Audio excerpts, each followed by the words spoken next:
कुर्ते खराब होने की वजह कौन-कौन सी हो सकती है? सबसे पहले हम इसको डिवाइड करेंगे कि लॉन्ग टर्म के अंदर कौन-सी चीज़ें हमें गुर्दों के मसाइल सामने लेकर आती हैं और कौन-सा इमीडिएट यूज़ करने के बाद गुर्दों के मसाइल सामने आ जाती हैं। आपने देखा होगा कि अस्पतालों के अंदर पेशेंट एडमिट होते हैं और कहा जाता है कि जी उन्होंने हकीमों की दवाई शुरू की और दर्द के लिए शुरू की या कोई भी कुश्ता जिसे हम कहते हैं शुरू किया और उसके बाद गुर्दे फेल के साथ आपके पास वो आ गया। इसको हम स्टीरॉइड से रिलेट करते हैं, कुछ लोग इसको दर्द वाली दवाइयों से रिलेट करते हैं, लेकिन होता क्या है अक्सर औकात कि स्टीरॉइड की वजह से प्रोटीन की मिकदार के अंदर मॉडिफिकेशन आती है जिस्म के अंदर और साथ ही साथ जो आप खासकर दर्द की दवाइयां जो पैरासीटामोल है उसका नहीं मैं बात कर रहा, मैं बात कर रहा हूँ जो ब्रूफिन है या इस तरह की जो डिक्लोरान है, अंधाधुंध खाना ये बहुत ही किडनी के लिए डैमेजिंग साबित हो सकता है। आप एक मुस्लिम डॉक्टर के पास गए हैं, उसने आपको एडवाइस किया है, ठीक है आपको जितनी देर के लिए उसने एडवाइस किया है आपको खाना पड़ेगा, लेकिन अगर आप ये खुद से ले रहे हैं जो कि ओवर द काउंटर पाकिस्तान में या इंडिया में हर किसी को ये जाके पैसे देने और मेडिकल स्टोर, बल्कि मेडिकल स्टोर वाले खुद ही दवाइयां बेच रहे होते हैं, वो खुद ही डॉक्टर बने होते हैं, वो उनको डॉक्टर की प्रेस्क्रिप्शन भी नहीं चाहिए होती, जो कि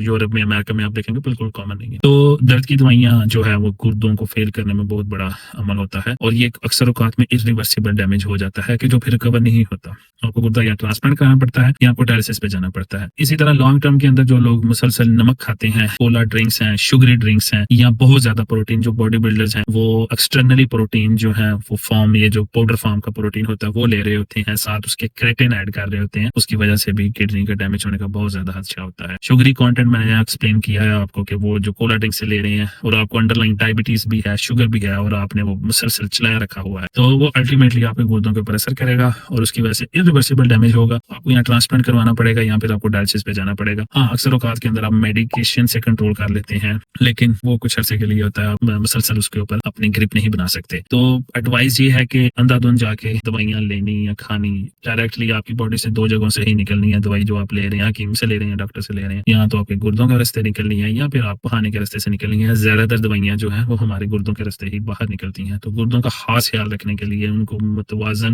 तरीके से लेके चलने के लिए हमें जरूरी है कि हम क्या खा रहे हैं, कब खा रहे हैं, क्यों खा रहे हैं, इसका खास ख्याल रखा जाए। आपको कोई क्वेश्चन है तो आप मेरे से पूछ सकते हैं, कमेंट कर सकते हैं, मैं आपको उसका जवाब दूंगा। शुक्रिया।